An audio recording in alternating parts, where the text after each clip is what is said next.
Hey guys, and welcome back to Star Control 2, and having mined part of the solar system, I am now on Pluto. As you can see, there was an energy reading there on the planet, so I'm going to investigate that, but right after I pick up these extremely expensive minerals.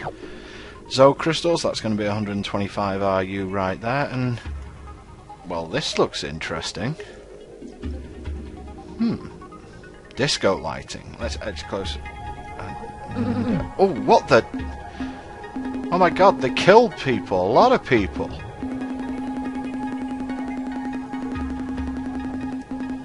Well, that much we kind of figured.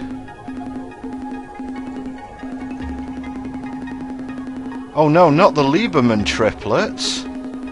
Oh, so mad right now.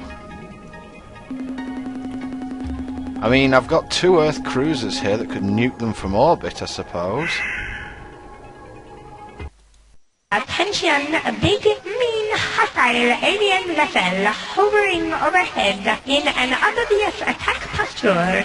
This is Spotty Captain Fwiffo. I know you are going to torture me, so let's just get this over with right now. The coordinates of my homeworld, Spatiwa, are 241.6 by 368.7, and the ultra-secret Spatty Cipher, which is known only by me and several billion other Spatty, is Happy Muffy Duffy. Sorry about that little mistake with your landing vehicle. I was so startled when it approached my vessel in a threatening manner that my automated defense systems fired on it when it got too close. I hope nobody got hurt. Well, I was annoyed, but to be frank, that reply was so pathetic, I think I'm actually going to try and talk to this guy. Let's try and do something that won't make him sort of shoot at us again. I can't really afford to lose any more crew. Are you sure? Because your statement is often just a more polite way of saying, "Attention alien vessel, identify yourself or be destroyed." In any event, I am Spotty Captain Fwiffo of the void ship Star Runner, placed here in this planetary system as part of the powerful Earth-powered Star Force, which our master, the Ur-Quan, established here to make sure the Earthlings don't do anything tricky. Our masters don't really keep us very well informed about their goings-on, so that all we know is that immediately after the subjugation of the last Alliance race, the Hut, I think, the Ur-Quan gathered their dreadnoughts and departed for the edge of the galaxy, commanding us to obey the slave laws or face their wrath when they returned. We only know bits and pieces of what happened to each race. For instance, when defeated, the Yahat joined the hierarchy as combat thralls, while the Cyrene chose to be slave-shielded on a planet in the Bug Squirt star system. No, that's not right. I forget its name. Anyway, where was I? Oh yes, the Shafixti. They were utterly wiped out in a gigantic blaze of glory. Well, that can't be too good.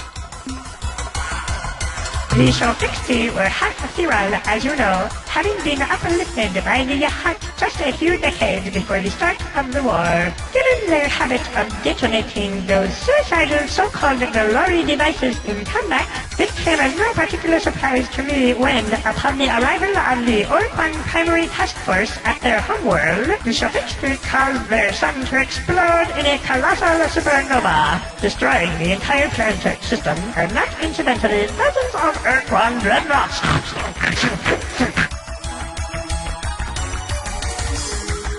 About 20 years ago, this region of space was dominated by a loose confederation known as the Alliance of Free Stars, which was composed of the aliens native to these parts who did not want to be enslaved. They made a valiant effort against the superior Ur-Quan forces.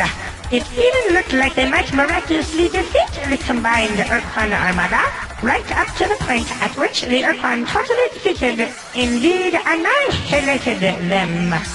We'll get a bit more background on that coming up. When the Ur-Quan armada entered the system to subjugate formerly the Earthlings, the Ur-Quan presented the humans with the standard slave options.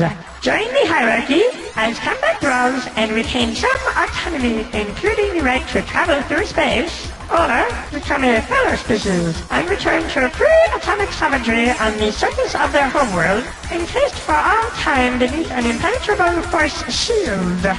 The humans chose the latter option, and so were swiftly imprisoned on the surface of Earth.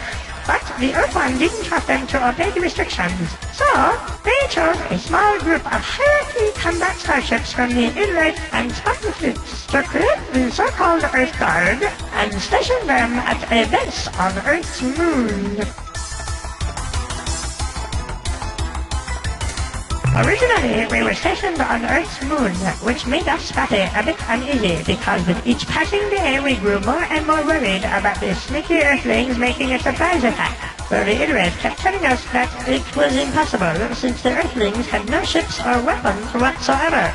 That made us feel a bit better, but when the Illrith left, again we grew fearful and decided to make a strategic redeployment to Mars. Later on we decided it would be prudent to relocate to Jupiter's moon, Ganymede, then later Saturn's moon, Titan, and finally here to Pluto.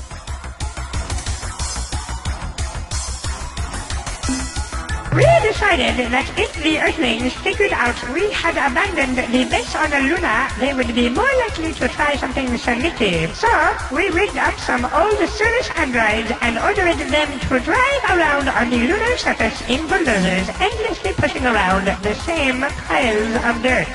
In addition, we connected the base's local radio transmitter to an audio malnorme fun-rum called Winky's Happy Night, hoping they would think we were still there. And that was enough to fool the crew on the starbase? I think we need some new people. Over the past years, it became necessary to redeploy strategically some of our Earth-powered forces to our homeworld in case of a sudden surprise attack by a vicious, unrelenting alien race which we spotty call the Ultimate Evil. As yet, the ultimate evil remains largely unmanifest, and its powers and exact intentions are still a bit obscure, since it lurks just outside the range of even the most sensitive long-range detectors, which we feel gives conclusive evidence as to the ultimate evil's nefarious intent. Yep, not at all paranoid in any way, shape or form. These guys are going to make awesome allies. Since it was our most powerful and unforgiving masters, the Ur-Quan, who stationed us here, we knew it would be grossly stupid to disobey them completely, but we decided it would be okay to send just one ship home. We used one of our most ancient and solemn rituals, Poon Taffy, to pick the lucky ship. Then, some months later, we decided that it wouldn't really hurt if we sent one more ship home. And then later we sent another, and then another. Well, you get the idea. Alas, as fate would have it, when the final ritual was performed, I, Fwiffo, was left here alone. For, as even the most immature in wrestling knows, there must always be one spotter who puts the short top first. Dozens, that is to say scores, and perhaps even hundreds of my brethren stride through the corridors of this specially modified, super-efficient, mass-destruction-oriented starship, which could lay siege to an entire planetary system should we choose to do so, which, fortunately for you, we have decided not to do today. BS meter overload. I am undone. You are far too clever for a poor spotter like me, and now I must submit to your superior alien intellect.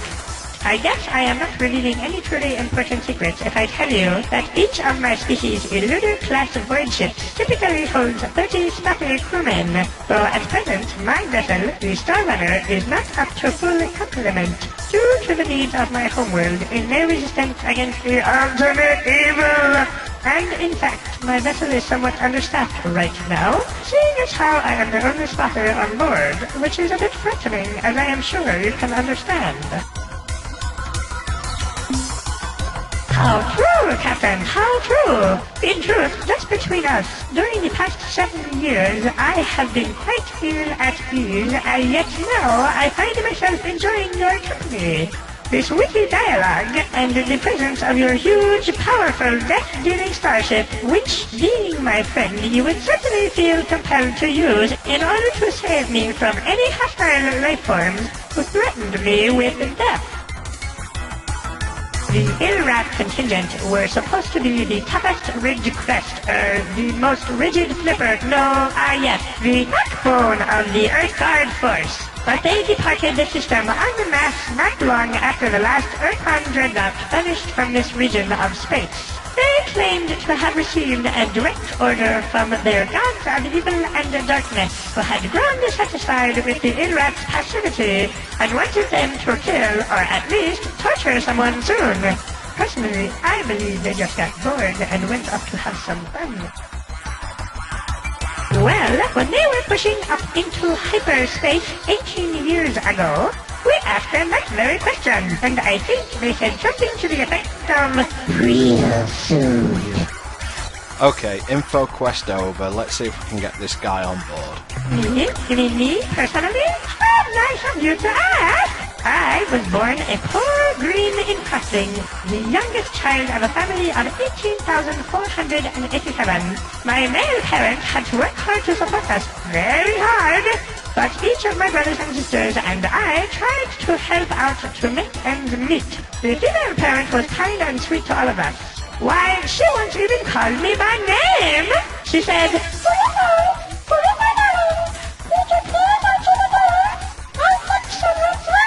what a treat, a golden memory. I swiftly matured into a fine example of my species with my parents' assistance. Achieved independence. Specifically, they pried me from the door jam and rolled me into the street. Thus prepared, I set out to make my fortune. I had great dreams in those days. Yes, great dreams. I knew that someday I would be vastly rich, wealthy enough to afford a large, well-fortified mansion. Surrounding my mansion would be vast tracts of land, through which I could slide at any time I wished. Of course, one can never be too sure that there aren't monsters hiding just behind the next bush. So I would plant trees to climb at regular, easy-to-reach intervals. And being a spotty of the world, I would know that some monsters climb trees, though often not well, so I would have my servants place in each tree a basket of perfect stones. Not too heavy, not too light, just the right size for throwing at monsters.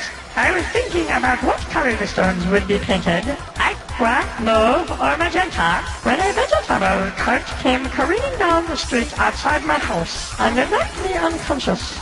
When I awoke, I was aboard the void ship Star Runner, headed for Earth. Apparently, I had been out of my head for quite some time after the accident, and with the assistance of some kind strangers, had been relieved of my funds and convinced to join the Navy, where I have been unpleasantly employed for the last 25 years. Happy days and jubilation! I discard all prejudice and hesitations and accept and celebrate your offer of protection and your undying commitment to my well-being. I must wax melancholy for just a moment though, and make sure you understand that any other spotty ships we meet at large in the galaxy are not going to be quite so responsive to your friendly gestures as myself, since they bear more heavily the yoke of Ur-Quan enslavement and are also apt to talk themselves out of allying with a totally unknown alien, which I, having been left here alone, cannot do. Welcome me aboard, Captain. Okay, so that's Fwiffo, and he is aboard a Spathy Eluder class vessel, which is awesome, by the way, but we will go deeper into that when we use it in combat. He's kind of the mascot for Star Control 2. Pretty much anyone who plays the game is familiar with Fwiffo, and it's one of the rules of this game, as far as I'm going to play it: Fwiffo cannot be killed. So I will find whatever means necessary to protect him during the game and try and keep him out of trouble, because as a Spathy he's not going to go into combat willingly anyway. Just because we have Fwiffo on board does not mean that we are allied with the Spathy as a whole race. We will have to do something for them or convince them somehow, but having the Eluder class ship this early in the game is certainly going to be a bonus to us for the rest of the game. So I'm just going to restart the action here with Fwiffo now part of our fleet, and I am going to head back to the starbase to turn in my minerals, and we're going to get a bit of a history lesson next time. So until then, thanks for watching guys, see you next time.